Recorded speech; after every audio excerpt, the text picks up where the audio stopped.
안녕하세요. 저는 올해 50이 된 여성입니다. 지금의 저는 아주 편안한 생활을 보내고 있지만 제 10대 후반부터 20대 후반까지는 정말 다사다난한 삶을 살았습니다. 엄마의 병으로 시작된 제 고생은 잘못된 결혼으로 그 정점을 찍게 됐죠. 물론 그 다음 일이 잘 풀려 지금 제가 마음 편히 살고 있긴 하지만 그때 만약 잘못된 선택을 했거나 모든 걸 포기했더라면 저는 아마 지금의 저처럼 마음 편히, 몸 편히 있진 못했을 거예요. 시댁에서 세상과 단절되어 노예처럼 살고 있었을 겁니다. 그래서 오늘은 그 얘기를 해볼까 해요. 제가 시댁 사람들에게 무슨 일을 당했는지, 시댁 식구들이 저에게 어떻게 접근했는지 말이죠. 그럼 그 당시 제가 어떤 일을 겪었는지 얘기해 보겠습니다. 오늘 이야기의 주연 중 한 명인 남편과 결혼하기 1년 전, 저는 아주 힘든 상황에 놓여 있었습니다.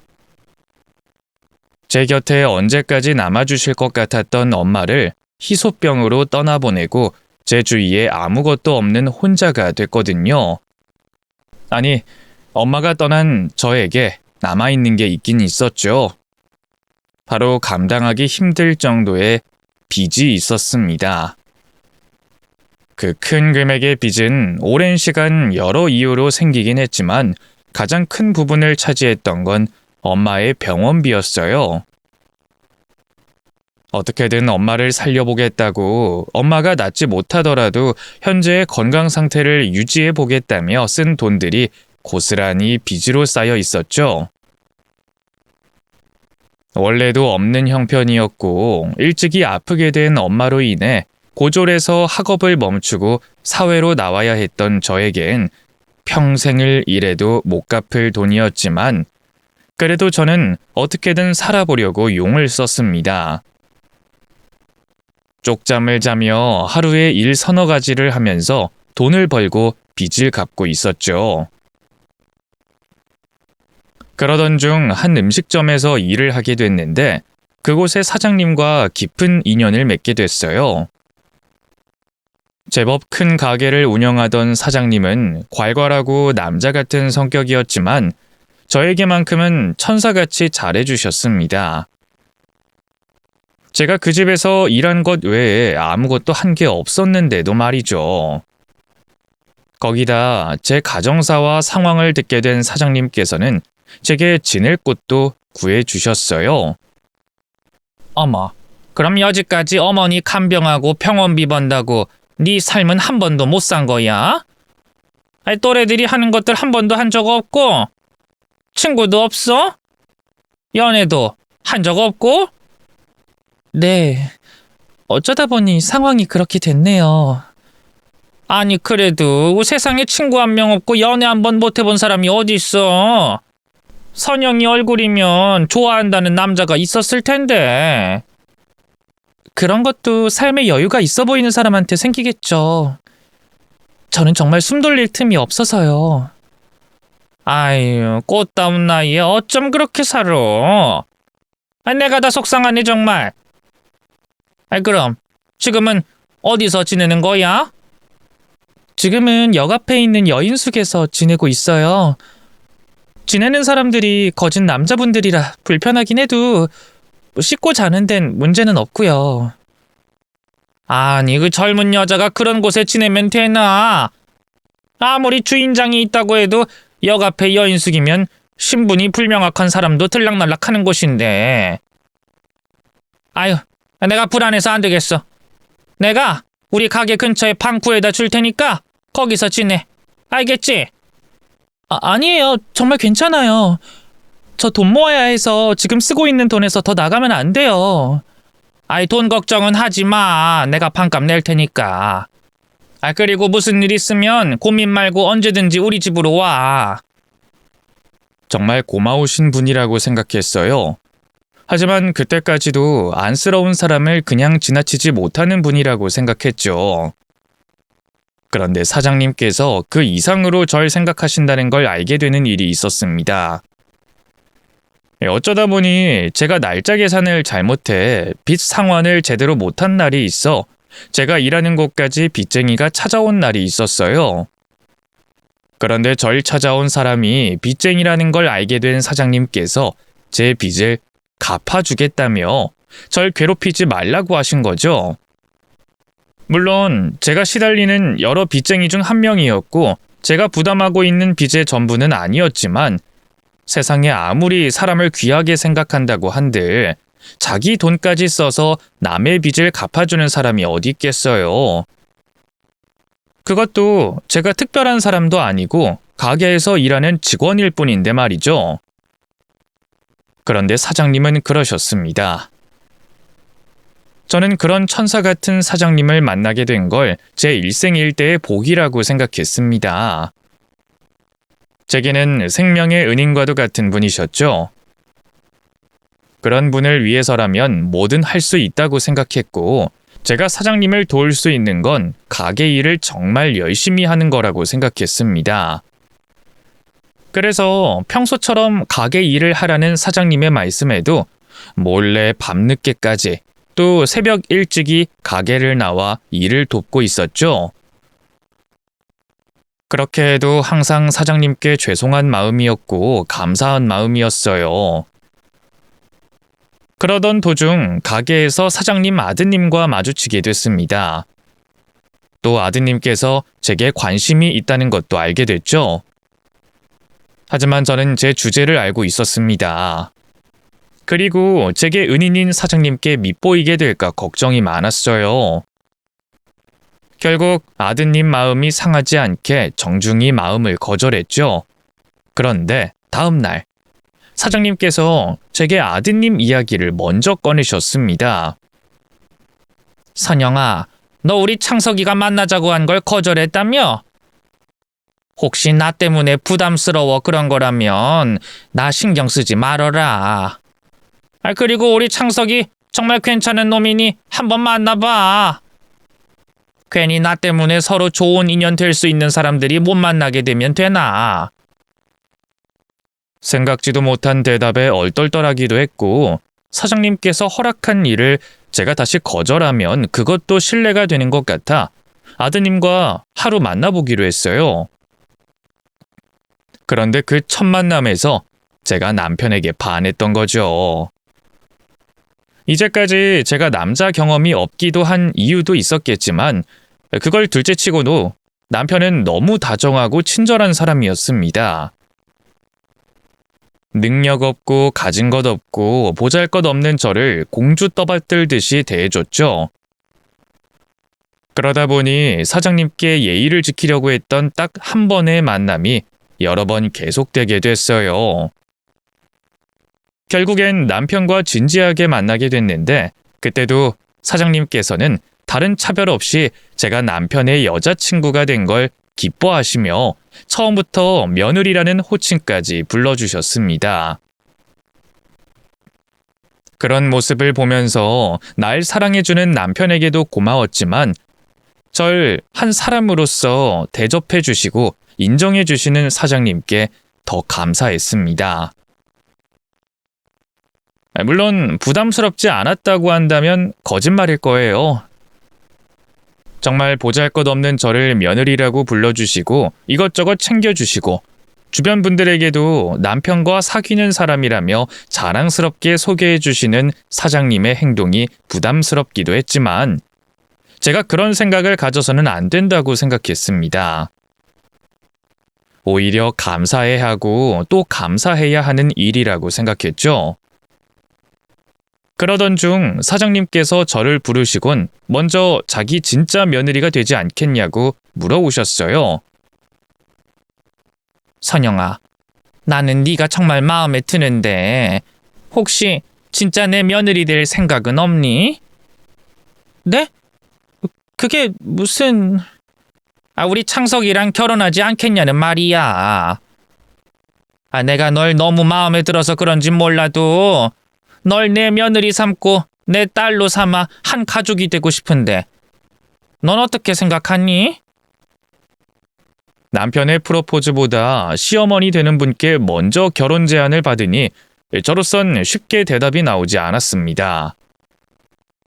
물론 남편도 시어머니도 너무 좋으신 분들이었지만 제가 너무 자격 미달의 사람이라 이 결혼을 해도 되나 싶더라고요. 그러다 보니 고민이 길어지게 됐어요. 당연히 보잘것없는 제가 넙죽 엎드려 그러겠다고 대답해야 하는 입장에도 불구하고 오랜 시간 대답을 내놓지 않았는데도 어머님께서는 제 대답을 재촉하지 않고 기다려 주셨죠. 그러는 사이 예비 시누이와 제게 형님들 분들께서 큰 고민 말라 말씀하시며 시댁이 얼마나 화목한지 어머님과 식구들이 얼마나 좋으신 분들인지 말씀해 주셨죠. 이제 곧 한가족이 될 사람인데 내가 올케라고 불러도 될까? 요즘 고민 많지. 창석이가 멋있게 프로포즈하기 전에 엄마가 며느리 돼달라 말해서. 우리 엄마가 성격이 좀 급하고 욕심이 많아. 특히 좋은 사람은 놓치기 싫어서 더 급하게 나오고. 아마 올케가 고민하는 건 우리를 믿어도 될까? 우리가 올케 집에 민폐를 끼치는 건 아닐까? 이런 거라고 생각해. 그런데 그 고민이 맞다면 정말 고민할 필요도 없어. 올케가 직접 우리 엄마하고 창석이, 나 이렇게 봐와서 알잖아. 또 우린 올케가 얼마나 좋은 사람인지 알고.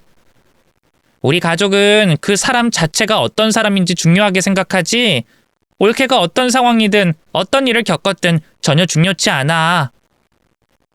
그러니까 불안해하지 말고 편안한 마음으로 결정 내려줬으면 해. 그래요, 선영씨. 저는 선영씨를 자주 뵙지 못했지만 어머님과 서방님께 귀에 딱지가 않도록 좋은 분이라고 들었어요. 저도 얼른 선영씨가 우리 가족이 돼서 우리 가족들 품에서 위안받고 사랑받으며 같이 행복해졌으면 좋겠어요. 정말 온 가족들이 절 반기고 있었습니다. 제가 받아도 되는 행복인가 싶을 정도로 믿기지 않은 일이었죠. 제가 뭐라고 이렇게까지 반기는 시댁 가족들을 보니 제가 대답을 망설이는 것도 잘못이다 싶었어요. 그래서 남편과 결혼하기로 결정을 내렸죠. 결정을 내린 이후 저는 들뜬 마음이었어요. 제 인생에 결혼식은 없을 거라고 생각했는데 너무나도 좋은 분들에게 둘러싸여 행복한 식을 올리게 됐으니까요. 그런데 앞으로 다가올 결혼식을 기대하고 있던 저에게 어머님께서 집안 사정상 식을 올리는 게 힘들 것 같다고 말씀하셨습니다. 무슨 일인가 싶었는데 시누이와 형님의 개인적인 일과 집안의 사정 때문이라고 했어요. 아유, 미안하다. 내가 서두른 결혼인데. 근데 아무리 생각해도 지금 상황에 결혼식을 올리는 것도 말이 안 돼서. 내가 2년, 아니 1년 안에 꼭 너희들 결혼식 올려주마. 그러니 우선은 사진 한 장으로 식을 대신하자. 어머님께서는 제게 미안해하셨지만 전 조금도 서운하지 않았습니다. 절 그렇게도 생각해주는 시댁 가족들인데 문제가 있다면 당연히 제가 양보해야 된다고 생각했죠. 애초에 저는 결혼식을 올리게 될 줄 몰랐던 사람이었으니까요. 그렇게 저는 결혼식을 사진 한 장으로 대신했고 남편과는 혼인신고를 작성 후 부부의 인연을 맺게 됐습니다. 그런데 혼인신고서에 도장을 찍자마자 시모와 시댁 식구들의 태도가 변했습니다. 마치 이전에 저를 대했던 사람들과 전혀 다른 사람같이 말이죠. 선영아. 아이 진짜. 야! 어머님 부르셨어요? 죄송해요. 주방 압력소 때문에 제가 못 들었어요. 야, 너는 주방에서 하루 이틀 일하니? 무슨 말도 안 되는 변명을 하고 있어? 너 이제 내 며느리라고 설렁설렁 일할 생각이면 꿈도 꾸지 마라. 내 며느리면 몇 배는 더 열심히 일해야 하는 거야. 알아? 네, 당연하죠. 근데 무슨 일로 부르셨어요? 내일부터 주방 이모들 안 나올 거거든? 그러니까 오늘 밤부터, 아니, 오늘 저녁부터 준비해가지고 내일 장사하는데 문제 없도록 해라. 알겠지? 네? 주방 이모님들 이제 안 나오세요? 갑자기 왜요? 언제까지 안 나오시는데요? 야, 그걸 네가 알아서 뭐해? 네가 사장이야? 네가 이 가게 사정을 다 알아야 해? 너 내 며느리 됐다고 이 가게 지분이라도 있다고 생각하면 안 된다. 내가 눈 뜨고 살아있을 때까지는, 아니, 내가 죽고도 우리 창석이가 이 가게 사장이니까 넌 그저 열심히 가게 일만 하면 되는 거야. 가게 내부 사정은 관심도 두지 말고, 알겠어? 네, 어머님. 그럼 내일 가게 일에 문제없게 해라. 네 능력이 안 되면 밤을 새워서라도 내일 가게 영업하는데 문제없도록 준비해놔. 알겠지? 나중에 알게 된 사실이지만 시몬은 주방 이모들 월급이 아까워 모두 다 자르고 저 혼자 부리려고 했던 거였습니다. 하지만 그 당시만 해도 시모의 속마음을 새까맣게 몰랐던 저는 처음 본 시모의 모습에 너무 당황스러웠어요. 하지만 신경질적인 시모의 반응 역시 나름의 이유가 있을 거라고 생각했습니다. 갑작스러운 주방 이모들의 결근으로 보아 가게 운영에 문제가 있을 거라고 생각했죠. 어차피 저야 시모를 제 남편의 어머님이기 전에 생명의 은인으로 모시고 있었기 때문에 제 몸 다 바쳐 일하는 건 문제가 없다고 생각했어요. 그래서 다음날 영업에 문제가 없도록 그날 저녁부터 조금씩 준비해 새벽이 될 때까지 4명이 하던 영업 준비를 혼자서 마쳤습니다. 만약 가게 일에 대해서만 어머님의 저를 향한 태도가 변했다면 아무렇지 않았을 거예요. 그런데 어머님께서는 가게 일 이외에서도 저에 대한 태도가 바뀌셨죠.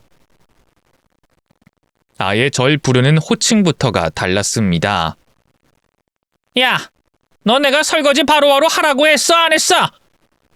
내가 물 마시러 와서 이 더러운 꼴을 봐야 되겠어? 죄송해요. 어머님께서 바로 가게에 가보라고 하셔서 갔다 오느라. 이게 어디서 지 시어머니 이름을 팔어? 야, 넌 누구한테 그딴 짓 하라고 배웠어? 죽은 네 엄마가 그리 가르치디? 혼나기 싫으면 누구든 팔아먹으라고? 어머님. 어머님은 무슨 어머님? 순진한 척하는 얼굴 집어치우고 얼른 설거지나 해. 설거지 다 하면 집안 대청소 좀 하고, 대청소 다 하면 가게 다시 나가서 내일 특식할 준비해 놔라. 알겠어? 이게 왜 대답이 없어? 이년 알겠냐고? 제가 말도 꺼낼 수 없게 막말을 한 시몬은 마치 제가 이 집으로 끌려온 노예인 것 마냥 절 부려먹기 시작했어요. 집안일과 가게 일은 물론이고 가족들 일에도 절 이용하기 시작했죠. 그런데 변한 건 시모뿐만이 아니었습니다.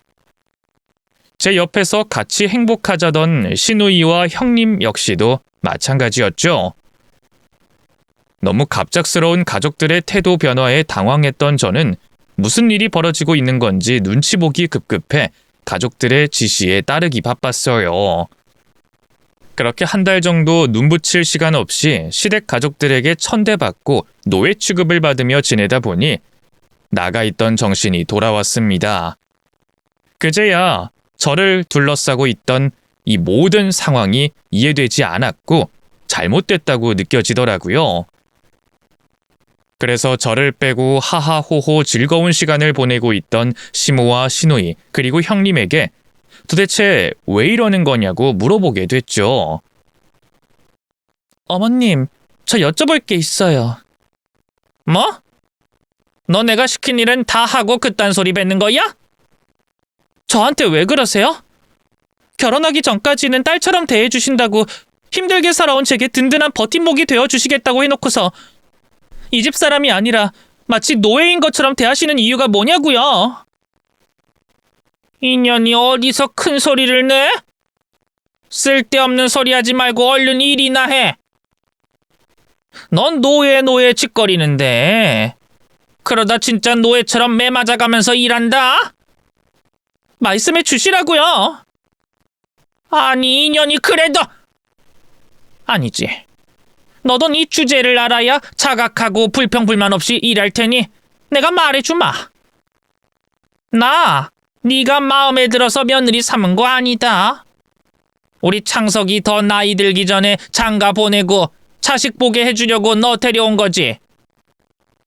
그리고 널 내 며느리 삼은 건 네가 창석이 전 부인처럼 똑똑하지 않고 기댈 친정도 없는 년이라서 삼은 거고. 뭐라고요? 그 사람 전 부인이요? 그랬습니다. 전 그 집 식구들에게 인정받은 며느리가 아니었어요. 시모도 그랬고 시누이도 그랬고 형님에게도 제각기 원하던 이해관계가 맞아떨어져 며느리가 됐던 거죠. 우선 시모의 경우 이미 한 번 결혼 경험이 있는 아들이 더 나이를 먹으면 영영 짝을 못 찾을 것 같아 저를 옆에 뒀던 거였습니다. 또 남편이 이혼하게 된 이유가 전 부인이 잘나고 비빌 곳이 있는 친정이 있다고 생각해 친정도 없고 상황이 좋지 않았던 저를 며느리 삼았던 거죠. 제 사정을 알게 된 첫날 제가 남자 경험이 없고 상황이 힘들다는 말에 바로 그 결심이 섰다고 했습니다. 그리고 시누이와 형님의 경우 지독하고 까탈스러운 시모의 비위를 맞춰줄 사람을, 그리고 냄새나고 지겨운 가게 일을 대신 도맡아서 해줄 사람을 찾고 있었던 거죠. 그러한 이해관계가 딱딱 들어맞아 세 사람 모두 제가 이 집안의 며느리가 되길 바랬던 거였어요. 또 원하는 대로 이 집안 사람이 되자 결혼 후 태도를 돌변했던 거고요. 좋은 사람들이라고 생각했던 제가 완전히 속고 있었던 거죠. 너무 큰 충격이었어요. 그 큰 충격에 아무것도 들리지 않았고 그대로 방 안으로 들어가 멍하니 앉아 있었습니다. 그러다 남편이 들어오는 소리에 정신이 번쩍 들었죠. 돌변한 시댁 식구들에게 화가 났지만 이혼 경력을 숨긴, 또 가족들의 본심을 알고도 모른 척하고 있던 남편에게 화가 났습니다. 그래서 따져 물었는데 더 어이없는 소리만 듣게 됐어요. 아이씨, 그래서 뭘 어쩌라고? 뭘 어쩌라고? 당신 나한테 거짓말한 거야. 그럼 양심의 가책도 안 느껴? 당신 날 사랑하긴 했어? 사랑? 야, 사랑이 밥 먹여주냐? 솔직히 난 당신한테 관심 없어. 그냥 당신은 나랑 잠자리만 해주고 내 애만 낳아주면 된다고. 뭐? 지금 그걸 말이라고 해? 시댁 식구들이야 그렇다고 쳐도 날 사랑했다고 생각한 남편에게마저 이 결혼이 진심이 아니었다는 걸 말하자 미칠 것 같았습니다. 저는 짐승처럼 울부짖었고 원망스러운 마음에 남편 가슴을 때리기 시작했어요. 당신이 그러고도 인간이야? 어떻게 그런 말을 아무렇지도 않게 말할 수가 있어? 결혼 전에 내게 보여줬던 행동과 표정, 그리고 약속했던 말들까지 다 거짓이라는 말을 어떻게 그리도 뻔뻔하게 말할 수 있냐고! 당신 집안 사람들은 원래 다 이렇게 뻔뻔하고 잔인하고 거짓말이 일상인 사람들이야? 어떻게 사람의 탈을 쓰고도 이럴 수가 있어? 아이씨, 네가 알려달라며! 근데 또 왜 난리를 떨고 지랄이야, 이씨. 옛말에 매도 먼저 맞는 게 낫다고 했어. 그러니까 빨리 마음 정리하고 그냥 받아들여! 그렇게 못해! 사랑받는 아내도 며느리도 아닌 이 집 노예로는 나 못 살아. 길바닥에 신문지 덮고 살더라도, 빚쟁이에게 쫓겨서 숨 돌릴 틈 없이 24시간 일만 하고 살더라도 나답게 날 사랑하는 사람과 함께 살고 싶어. 나랑 이혼해줘. 나 더는 이 집에서 못 지낼 것 같아. 나를 이 집 노예로 생각하는 당신 식구들, 당신 핏줄이나 이어주는 기계 대접받으면서 못 살겠고. 뭐? 이혼? 인연이 똥오줌 못 가리고 아무 말이나 짓거리네? 야, 내가 지금까지 오냐오냐 봐줬더니 밑도 끝도 없이 기어올려? 너 내가 우스워? 이게 진짜 이씨. 네가 아무래도 다른 집 옆에 애들처럼 맞아야 정신을 차리겠다. 이리 와 이년아! 저로서는 도저히 받아들일 수 없는 삶이었습니다. 시댁 식구들에게는 노예라는 대접을 받으며 비웃음과 조롱이 섞인 말을 들었고 남편에게는 저를 사랑한 적 없다는 말을 듣게 됐으니까요. 어느 여자가 그런 말을 듣고도 아무렇지 않게 살아갈 수 있겠어요. 그래서 홧김이 아니라 진심으로 남편과 이혼하고 싶었습니다. 또 남편에게 이혼해달라고 말을 했고요. 그러자 남편은 좋다 싫다는 대답 대신 주먹을 제게 날려왔어요. 가정폭력까지 당하게 된 거죠. 저보다 덩치가 좋기 2배는 넘게 차이나는 남편에게 맞았던 저는 살기 위해 입을 다물어야 했습니다. 몸을 웅크리고 한 대라도 빗맞기 위해, 막아내기 위해 용을 써야 했죠. 남편의 구타는 언 2시간 가까이 계속됐어요. 그러다 화풀이가 끝난 남편이 방 밖으로 나서자마자 기다렸다는 듯이 시모가 방 안으로 들어왔죠. 그리곤 제가 남편에게 이혼하자는 얘기를 듣고 준비를 해왔는지 제 발목에 쇠사슬을 걸어 채웠습니다. 아이고, 이 멍청한 년. 그러게 왜 매를 벌어? 하기야, 네 년이 이렇게 난리를 떨어서 나도 이 쇠사슬 구할 시간을 벌 수 있었다만. 야, 이 멍청한 년아. 괜히 파락하다가 네 몸만 상하지 말고 우리 창석이 말 들어. 이 집에서 노예처럼 살아도 사랑은 못 받아도 그저 따뜻한 집에서 밥 3끼 챙겨 먹을 수 있는 걸 감사하게 생각하라고. 그리고 너 이 집에서 도망치면 내가 널 가만두지 싶냐? 내가 니년 우리 집으로 들인다고 쓴 돈이 얼만데 내가 너 도망가서 잘 살고 있는 꼴을 두고 볼 것 같아? 이게 뭔 줄 알아? 내가 니년 쫓던 빚쟁이들에게 빚 갚아주고 나서 받아놓은 확인서야. 이게 빚쟁이들에게 빚을 갚았단 걸 입증해주는 종이도 되겠지만 다르게 생각하면 내게 빚을 졌다는 의미도 된다고.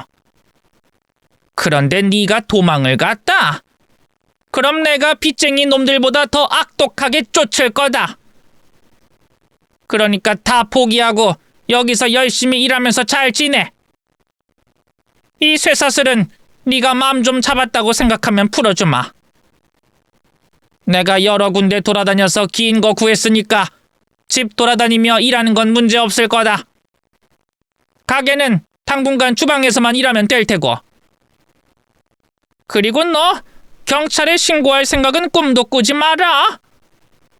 이 지역 경찰들 중에 우리 가게에서 밥 안 먹은 경찰 없는 거 알지? 나랑 얼마나 친하게 지내는지도 알고.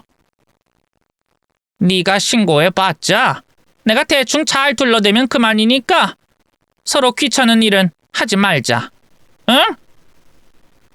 여자로서 이보다 더 비참할 수 있을까 싶었습니다. 그날 알게 된 충격적인 사실들만 해도 여자로서, 한 사람으로서 자존심이 와르르 무너지는 상황이었고 남편이라는 사람에게 가정폭력을 당하기까지 하고 정말 노예처럼 제 발에 쇠사슬까지 차고 있었으니까요. 도대체 어디서부터 잘못되었는지 제가 보내온 시간을 되짚으며 후회하고 있었고 내가 무엇을 그리도 잘못해 이런 일을 겪게 된 것일까 생각했습니다. 그런데 아무리 생각해도 제가 한 잘못도 눈치채지도 못한 것도 없었어요. 물론 정에 취해 사랑에 눈이 멀어 시댁 식구와 남편을 무조건적으로 믿었던 건 있지만 그렇더라도 결혼하기 전까지는 눈꽃만큼 수상한 모습을 보이지 않았던 시댁 사람들이었으니까요. 어떻게 해야 이 상황에서 벗어날 수 있을까 싶었습니다. 처음엔 경찰에 신고를 해볼 생각도 해봤지만 시모가 한 말들이 떠올랐어요. 또 그 당시만 해도 남의 집안일에 경찰이 끼어들지 않은 것은 사실이었으니 큰 기대를 할 수 없었죠. 기회를 엿보다 도망칠 생각도 했었어요. 하지만 빚쟁이보다 더 지독한 시모를 피해 살 자신도 없었습니다. 그렇다고 몇십 년간 이곳에서 시댁 식구들에게 노예 대접받으며 남편에겐 자식 낳아주는 물건 취급받으며 살 생각도 없었죠. 결국 저는 절대 연락하지 않으려고 했던 사람에게 연락을 하기로 결심했습니다. 우선 그날 당장은 집안에 시모가 있어서 연락하지 못했고 다음날 날이 밝고 시모가 가게를 나갔을 때 씻는 척을 하다 그 잠깐을 틈타 연락을 했죠. 제가 연락을 했던 사람은 오랜 시간 인연을 끊고 살았던 아빠였어요. 제 친아빠 말이죠. 여보세요? 아빠, 나야, 나, 선영이. 선영? 선영아, 네가 어쩐 일로 전화를 다 했어? 그래, 무슨 일로 전화한 거야? 아빠, 내가 지금 길게 연락을 못해. 그러니까 다른 거 물어보지 말고 내 말만 들어줘. 아빠, 그 엄마 장례식에 왔을 때 엄마랑 나한테 갚아야 할 빚이 있다고 했지. 그 빚 꼭 죽기 직전에 갚겠다고 했잖아. 그 빚 지금 갚아.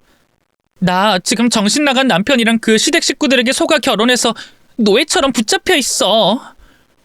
벗어나려고 해도 그 사람들이 쇠사슬로 묶어놓고 예전에 갚아준 빚 가지고 협박해서 도망칠 수가 없다고. 이런 일로 연락해서 정말 미안하지만 나도 도움을 청할 곳이 아빠밖에 없어서 그래. 내가 주소 불러줄 테니까 얼른 여기로 와줘. 응? 혹시 남편이나 시모가 집 안으로 들어올까 마음을 졸이며 아빠와 통화를 했습니다. 그리고 밖에서 들리는 인기척에 주소를 불러주자마자 확인도 하지 못한 채 전화를 서둘러 끊게 됐죠. 그 다음은 무작정 아빠가 제발 찾아와 주길 바라며 기다리는 수밖에 없었어요. 확인차 아빠에게 다시 연락할 생각도 해봤지만 제가 수상하다는 걸 눈치챘는지 시야에서 절 계속 담아두고 있는 시모 때문에 전화기 근처로도 가지 못했죠. 그렇게 기약 없는 기다림이 계속됐고 어느덧 시간은 저녁이 됐습니다. 그날 저녁 역시 저는 주방에서 시댁 식구들의 저녁을 차리고 있었고 시댁 식구들은 자기들끼리 잡담을 나누고 있었죠. 그때 초인종이 울렸어요. 주방에서 음식을 준비하고 있던 저는 혹시 아빠가 아닐까 하는 기대감에 고개를 내밀어 현관 쪽을 쳐다봤죠. 누구세요? 여기가 혹시 박창석 씨 댁이 맞습니까? 네, 그런데요. 우리 창석이랑 어떻게 되시죠? 박창석 씨는 제가 모르고 박창석 씨 아내인 최선영 씨를 아는데요. 잠시만 문 좀 열어주시죠. 목소리가 언뜻 들려 아빠라고 확신할 수 없었는데 절 알고 있다고 하니 그제야 집을 찾아온 사람이 아빠라는 걸 확신할 수 있었어요. 그제야 마음이 놓이기 시작했죠. 그런데 오늘 내내 제 행동을 수상하게 생각하던 시몬은 한숨을 내쉬는 저를 보곤 무슨 일을 꾸민 거냐며 쏘아붙이기 시작했습니다. 밖에 있는 사람이 내 아빠다. 내가 아빠에게 전화했다고 시모에게 말할 수 있었습니다만 아직 아빠가 집 안으로 들어온 것도 아니었기 때문에 성급하게 행동했다 이를 그르칠 이유가 없었어요. 못된 짓을 하는데 이심전심인 이 가족들이 아빠를 또 어떻게 속여먹을지 몰랐으니 우선은 아빠가 제가 있는 이 집 안으로 들어오게 하는 게 우선이다 싶었죠. 그래서 아무것도 모르는 척을 했고 시모는 시누이와 함께 저를 방 안으로 들어가게 했습니다. 그리고 얼마 뒤 자기들끼리 작당 모의를 속닥거린 시댁 식구들은 아빠에게 문을 열어줬어요. 이 저녁 시간에 연락도 없이 이렇게 불쑥 찾아와서 죄송합니다. 저희 며느리를 아신다고요? 그럼 관계가 어떻게 되시죠? 네, 저 선영이 아버지 되는 사람입니다. 이렇게 갑자기 집으로 찾아와 인사드리게 되어 죄송합니다. 네? 선영이 아버지요? 아니 그게 무슨... 선영이 걔는 아빠가 없어요. 엄마 죽고 고아나 마찬가지인 애인데 무슨 아버지... 그러니까 사람 속이려 들지 말고 얼른 누군지 말하세요. 그쪽도 빚쟁이입니까? 돈 받으려고 거짓말까지 하는 거예요? 못난 아비기도 하고 선영이에게 인정도 못 받지만 애 엄마랑 저 사이에 선영이가 나왔으니 제가 아버진 맞죠. 그나저나 선영이는 어디 있습니까? 아니 아저씨, 내가 하는 말에 솔직하게 답이나 하라고요. 누구예요? 누군데 남의 집에 들어와서 우리 며느리 아비 행세를 하냐고? 내가 경찰 부르기 전에 이 집 나가서 갈 길 가던가 아니면 누군지 얼른 정체 밝혀요. 경찰? 안 그래도 내가 그 경찰 부를까 생각 중이었는데 얼른 부르시죠. 나 안 도망갈 테니 우리 딸 어디로 빼돌렸는지 얼른 말해요.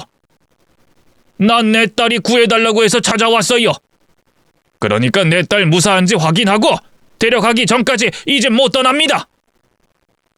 시모가 계속해서 아빠의 정체를 믿지 않으며 빚쟁이 취급을 했고 아빠는 집안을 아무리 둘러봐도 죄가 없자 걱정된 마음에 정체를 밝히시며 저를 찾으셨어요.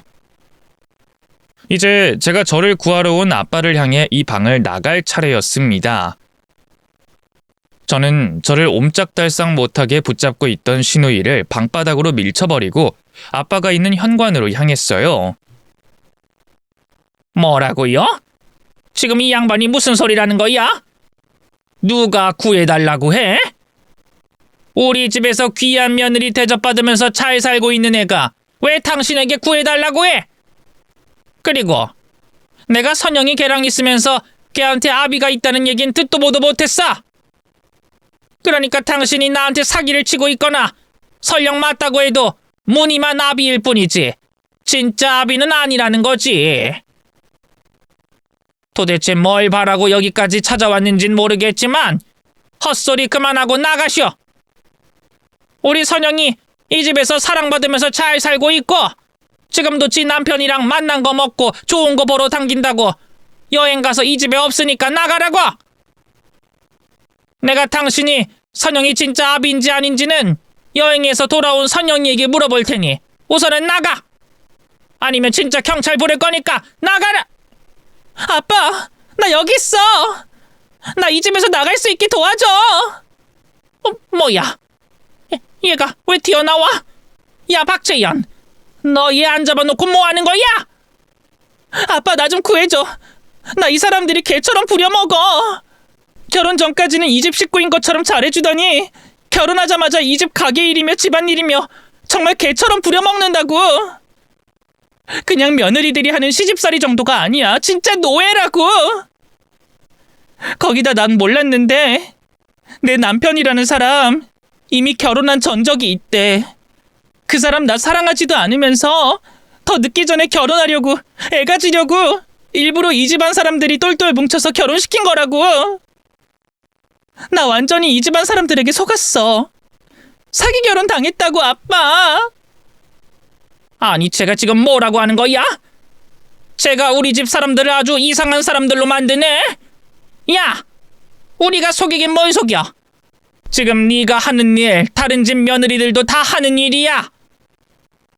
네가 부모가 없어서 보고 배운 게 없어 힘들다고 생각하는 거지. 다른 집 며느리는 더한 시집살이 당하면서도 산다고. 그리고 우리 창석이 이혼 얘긴 네가 못 들은 거 아니야? 나랑 창석이는 분명히 처음에 말했다. 니년이 귀담아 듣지 않은 걸 가지고 왜 우리 탓으로 몰아가? 아빠를 만나게 됐던 저는 제가 당해온 일들을 짧게 다시 한 번 더 설명했습니다. 저는 그걸로 시댁과 제 악연이 끝이 날 거라고 생각했어요. 시댁 사람들 모두 할 말이 없을 테니까요.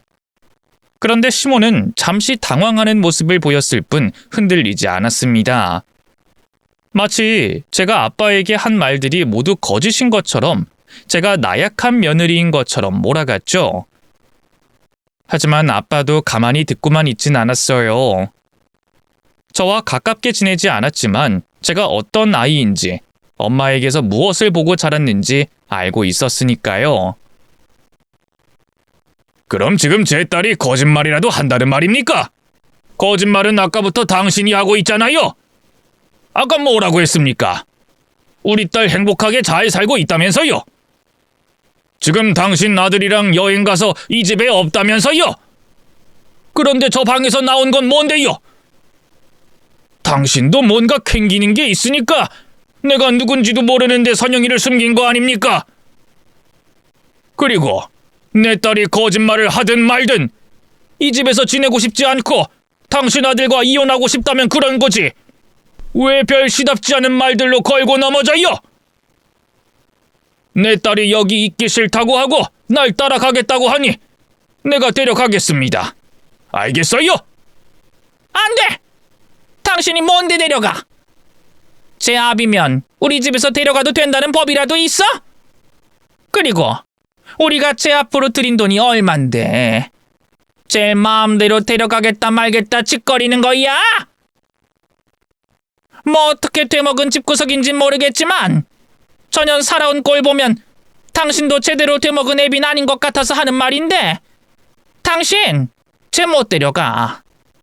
당신 쟤 데려가려면 우리가 쟤한테 든 돈 내놔야 한다고 알아? 야 최선영, 너 계속 네 무덤 파고 있지 말고 얼른 이쪽으로 와라. 너도 알잖아 네 몸값이 얼마나 되는지. 니년 애비 불러서 이 난리 치면 우리가 놀라서 보낼 줄 알았는가 본데 우리 네 값 받아내기 전까진 못 보낸다 알아? 그러니까 다 포기하고 순순히 건너와. 갚아준 빚으로 협박하고 있다는 소리가 이 소리였구만. 당신들 정말 내 딸을 물건 취급하고 있었어. 그래, 그 돈이 얼만데? 얼만데 내 앞에서 감히 내 딸 값을 치르니 많이 말하고 있어? 이 쓰레기 같은 인간들. 말해. 당장 말하라고! 내가 그 돈 다 갚아줄 테니까. 아니, 내가 그 돈에 더 얹어서 오늘 당신들 아주 아작을 낼 거야. 그러니 그 값까지 쳐서 얼른 말해. 저게 어디서 배짱을 부려? 돈도 없어서 지 딸 빚쟁이에게 쫓기게 만든 놈이 제 앞으로 든 돈이 몇백 몇천 정도일 것 같아? 제 앞으로 든 돈이 수억이야. 정확한 금액은 우리도 계산을 해봐야겠지만 못해도 4, 5억은 좋게 넘는다고. 그래, 그럼 6억은 안 된다는 말이니까 6억에 플러스 1억 해서 오늘 나한테 맞자. 내 딸 얼굴 보아하니 당신들한테 손찌검까지 당한 것 같은데 내가 1억 더 줄 테니 당신들도 쳐맞아 보자고. 아이고, 저거지 딸려 납비라고 허세는? 허세? 내가 내 꿈 이루겠다고 아내와 딸까지 이렇게 만들었는데 그까지 7억이 없을까봐. 자, 내가 그 돈 버나 못 버나 한번 봐라. 그리고 상황 파악됐으면 이제부터 좀 맞자. 아이고, 용을 쓴다 용을 써. 그래, 당신이 뭐하는 사람인데 뭐길래 이렇게 뭐야? 정말이야? 이거 진짜야? 뭔데 엄마? 어머님, 뭔데요? 아빤 딸 앞이라고 허세를 떤다며 자신을 가짱게 보고 있는 시모에게 명함을 던졌습니다. 그 명함을 집어든 시모는 제게 아빠가 있다는데 놀랐던 것처럼 또다시 놀라며 당황스러워했어요. 당당하던 조금 전과 달리 말문이 막힌 모습이었죠. 그 모습에 시누이와 형님도 시모에게 달라붙어 아빠의 명함을 봤어요. 그리고 두 사람 역시 눈이 동그랗게 변하며 입이 벌어지기 시작했죠. 그 집안 사람들의 말문이 막히게 했던 저희 아빠의 직업은 대형 로펌의 변호사였습니다. 아마 여기서 이상하게 생각하시는 분들이 많으실 거예요. 진짜일지 아닐지 모르는 제 전화 한 통화에 한 걸음에 내려오시고 경제적으로나 사회적으로나 부족할 것 없는 대형 로펌의 변호사인 아빠에게 이제까지 도움을 구하지 않고 빚까지 쌓여가며 살았던 제 행동이 이상하다고 생각하시겠죠? 저도 그럴 만한 이유가 있었습니다. 또 아빠의 직업이 그 이유기도 했죠. 저와 아빠, 아니 우리 가족이 이렇게 된 이유를 말하기 위해서는 엄마와 아빠가 결혼했을 때로 돌아가야 합니다. 저희 엄마와 아빠는 아직 결혼 준비가 되지 않은 상태에서 부부의 연을 맺으시게 되셨어요. 연애를 하시던 도중 갑작스럽게 제가 생겼거든요. 당시 아빠는 사법고시를 준비 중이던 고시생이었고 엄마는 꿈 많은 대학생이셨습니다. 친가와 외가 모두 형편이 좋지 않았기 때문에 결혼 당시 집안의 도움을 받을 수도 없었고 임신하여 학업을 이어갈 아르바이트를 할 수 없었던 엄만 대학 생활을 중간에 그만두셔야 했죠. 그렇게 저로 인해 시작된 두 분의 결혼 생활은 아쉽게도 정상적이지 못했어요. 아빠의 고집 때문이었는데요. 아빠는 고시에 대한 꿈과 고집을 결혼하고 나서도 꺾지 않으셨습니다. 워낙 어려운 가정 형편에서도 뛰어난 머리로 집안뿐만 아니라 고향 마을의 기대를 한껏 받으시기도 했고 고시에 합격해야 어려운 형편의 친가와 외가 또 엄마와 저를 행복하게 해줄 수 있다는 생각에 사로잡혀 계셨거든요. 그런데 모두가 알다시피 공부로 방귀 좀 낀다는 사람들도 낙방의 고배를 먹는 시험이 고시였습니다. 바늘구멍 들어가기보다 힘들다는 고시 합격으로 인해 아빠도 여러 차례 떨어지셨다고 했죠. 그럼에도 아빠는 계속해서 시험에 도전하셨다고 해요. 온 가족을 행복으로 이끌 방법은 자신이 고시에 합격하는 것밖에 없다고 생각했으니까요. 하지만 그런 아빠의 고집으로 인해 엄마와 저는 고통을 받을 수밖에 없었습니다. 아빠가 돈을 벌어오지 않으니 엄만 저를 임신했을 때부터 계속 일을 해오셨어요. 그러다 점점 그러한 시간이 길어지며 아빠와 갈등을 겪게 됐던 거죠. 그럼에도 아빠는 우리 모두를 위해서 조금만 더 희생을 요구하셨고 엄마는 몇 차례 희생을 감수해 오시다 견디다 못해 아빠와 이혼을 선택하셨죠. 그러한 부모님의 갈등을 보고 자라온 저는 어쩔 수 없이 무능력하고 책임감 없는 아빠에 대해 원망을 가질 수밖에 없었습니다. 그래서 몇 년 후 고시에 합격했다며 다시 저희 모녀를 책임지겠다고 찾아온 아빠에게 저 역시 엄마처럼 냉랭하게 대했죠. 아빠는 저희 모녀가 자신을 받아들이지 않은 이후에도 경제적인 도움을 주시려고 했지만 이미 마음이 돌아서고 아빠에게 많은 실망을 했던 엄만 이사까지 여러 번 하면서 아빠를 피했어요. 그러다 엄마가 병에 걸리시고 제가 아빠에게 연락해 병원비를 부탁하려고 했지만 그때도 역시 엄마가 아빠 돈으로 치료를 받을 수는 없다고 거부를 하셨죠. 물론 아빠에게 도움을 받았다고 해도 엄마의 병이 당시에도 지금도 딱히 치료 방법이 없는 희소병이라 결과는 같았을 겁니다. 하지만 아빠를 향한 제 마음은 변했을지도 몰라요. 아빠의 도움을 몸이 아픈 와중에도 끝까지 거절하는 엄마를 보며 아빠를 원망하던 제 마음이 더 커져 버렸거든요. 그때 엄마가 아프게 된 것도 제가 고생을 하게 된 것도 전부 아빠 탓이라고 생각하며 아빠를 향한 원망이 걷잡을 수 없게 커져버렸습니다. 그래서 엄마가 돌아가시고 장례식장에 찾아온 아빠에게 제게 빚이 있다는 것도 도움이 필요하다는 것도 말하지 않고 이 악물고 있었던 거죠. 그런데 그 어디에도 도움을 구할 곳이 없던 상황에 놓이게 되니 절 도와줄 사람이 아빠밖에 떠오르지 않더군요.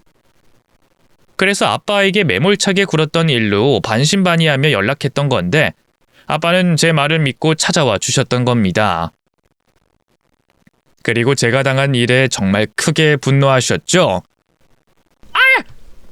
당신 변호사라면서. 변호사면 이렇게 사람 머리채 눌러도 돼? 사람 패도 되는 거냐고? 변호사? 그거야 당신이 내 딸 물건 취급하며 돈 하니까 한 말이지. 내가 지금 선영이 변호사로 이 집에 있겠어? 나 선영이 아빠로 여기 온 거야. 내 딸 속이고 감금한 이 미친 인간들 내 손으로 잡아 족치려고 온 거라고. 어디 내 딸에게 한 것처럼 해보시지. 해보라고. 저기 사돈. 우선 이건 놓고 얘기하시죠. 저희가 잘못한 건 알겠으니 우선은 이건 놓고. 아빠는 화를 참지 않으셨어요. 시모와 시누이 그리고 형님까지 붙잡고 제 얼굴에 흉이 난 만큼 세 사람을 두들겨 패기 시작하셨죠.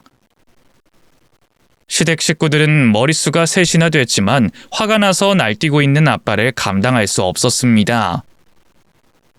그렇게 한참을 아빠 손에 붙잡혀 휘둘러졌던 세 사람은 나중엔 일렬횡대로 무릎을 꿇고 앉아 눈물을 훌쩍이며 저에게 미안하다는 사과를 반복하고 있었죠. 예, 선영아. 내가 미안하다. 내가 전부 다 미안해. 내 아들 장가 보내겠다고 널 속인 것도 그렇고 너한테 무리한 일들을 시킨 것도. 이렇게 내가 잘못했어. 내가 잘못된 결정을 내린 우리 식구들을 말려야 했는데 내가 올케한테 비아냥거리고 비웃었던 것도 사과할게. 그리고 동서, 나도 내가 집안 식구들 결정은 어떻게 못하더라도 같은 며느리로서 옆에서 힘이 돼야 했었는데 옆에서 방관만 하고 있고 나 편하자고 동서만 부리고 정말 미안해. 내가 생각나는 대로 주절거리지 말고 진심을 담아서 내 딸한테 사과 안 해? 당신들 지금까지 무슨 짓을 저지른 줄 알아? 당신들 사기에 특수폭행 거기다 감금까지 한 거야. 그리고 그냥 사기야? 당신들 죄다 공모해서 꾸민 거 아니야? 내가 당신들 손봐줬다고 가만둘 거라고 생각해? 당신 같은 사람들이 다른 일 하는데 캥기는 게 없을 것 같냐고? 내가 비록 변호사지만 내 동기 선후배들은 전국에 있어. 여기에도 지청에도 내 동기 선배가 있다고.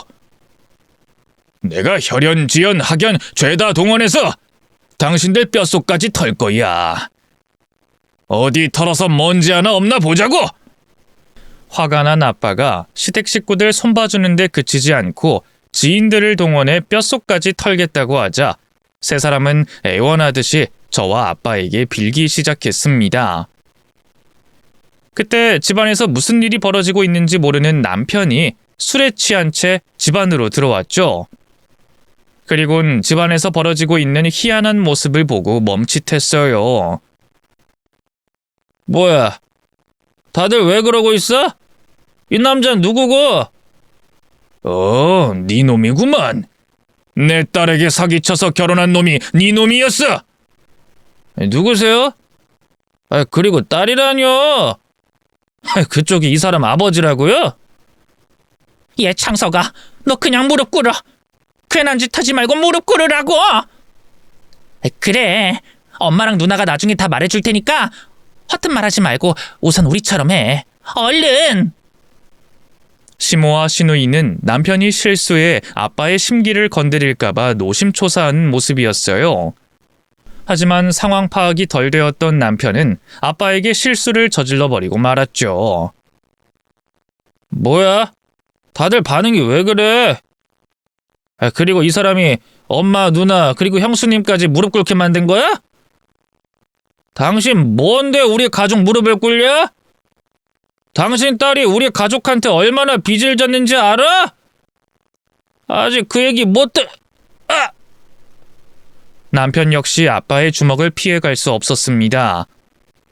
덩치는 비슷해도 나이가 한참은 젊은 남편이었지만 술에 취하기도 했고 제가 겪은 일로 화가 잔뜩 났던 아빠를 당할 수가 없었죠.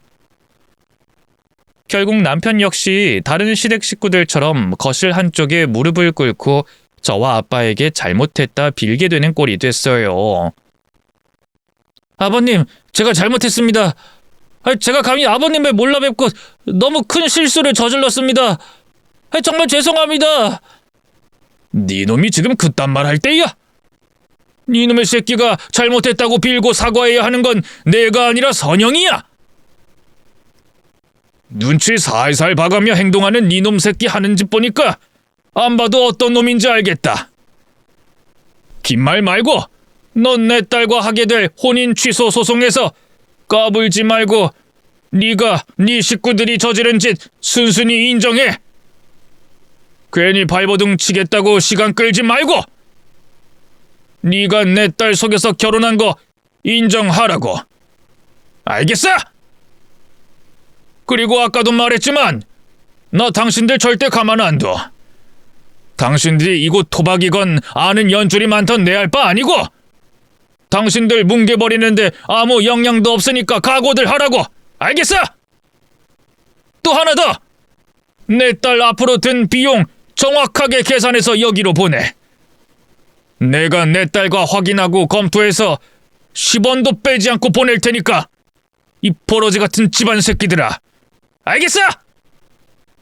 왜 대답이 없어? 그렇게 당하고도 아직 정신 못 차린 거야? 시댁 식구들에게 윽박지르면서 확답을 받은 아빤 저를 데리고 집으로 돌아가셨습니다.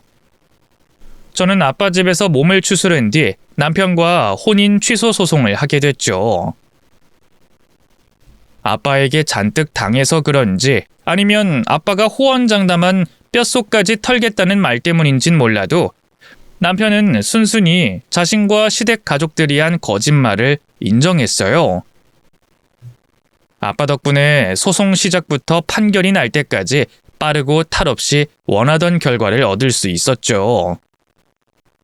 그리고 저를 평생 노예처럼 부려먹으려고 했던 그 집 가족들에게 복수를 할 수 있었습니다. 아빠가 자신했던 것처럼 그 집 사람들을 탈탈 털어서 나오는 것들은 전부 다 행정처분과 형사, 민사로 고소, 고발, 그리고 신고했거든요. 저 역시 시몬의 가게에서 일을 하며 보아온 잘못된 관행을 알고 있었기 때문에 복수를 하는데 도움을 줄 수 있었죠. 어쨌든 그 결과 시몬은 행정처분과 함께 고발당해야 했고 평생 해오던 가게 영업은 문을 닫을 수밖에 없었습니다. 물론 제 가슴과 머리에 평생 지워지지 않을 상처를 준 걸 생각하면 한참 모자란 벌이었지만 그래도 결혼 생활을 더 오래 끌지 않고 그 집안에서 벗어날 수 있었고 아빠가 해준 복수와 사회에서 내린 처벌로 그 사람들에게 한 방 먹일 수 있었던 걸로 만족했어요. 이후 저는 절 도와준 아빠와 한 집에서 지내며 앞으로 어떻게 살아갈지 계획했습니다. 그러는 동안 아빠에게 높게 쌓아뒀던 담을 허물며 서로를 이해하는 시간도 갖고 오해도 풀었어요. 그 시간이 제게 벌어졌던 이번 일에 있어 가장 중요한 일이 아니었나 싶습니다. 아빠를 용서하고 이해하는 시간이 됐으니까요. 덕분에 전 아빠라는 가족을 다시 가질 수 있었고 아빠의 지원 속에 제가 하고 싶었던 일을 배우며 조금 늦은 감은 있지만 정상적인 삶을 살아갈 수 있었습니다. 지금은 힘들었던 제 과거가 무색하게 아주 잘 살고 있고요. 제게 있었던 그 일이 저에겐 전화위복이 됐던 것 같아요. 또 사회를 살아가는 데 있어 무조건적인 호의는 없다는 걸 알게 됐고 피는 물보다 진하다는 것도 가족이라고 한들 그 이해관계가 단순할 수 없다는 걸 알게 됐습니다. 한 사람으로서 성숙하게 만들어주는 계기가 됐죠. 그래도 여러분 가족께서는 저와 같은 일을 당하시지 않았으면 좋겠네요. 세상엔 무조건적인 호의는 없다는 걸 주위 분들에게 주의시켜 고초를 겪지 않으셨으면 좋겠네요. 그럼 저는 이쯤에 제 사연을 마치도록 하겠습니다. 끝까지 읽어주셔서 감사하고요. 2024년 갑진년 새해 복 많이 받으시고 하시는 일 모두 풀리길 바라겠습니다. 감사합니다.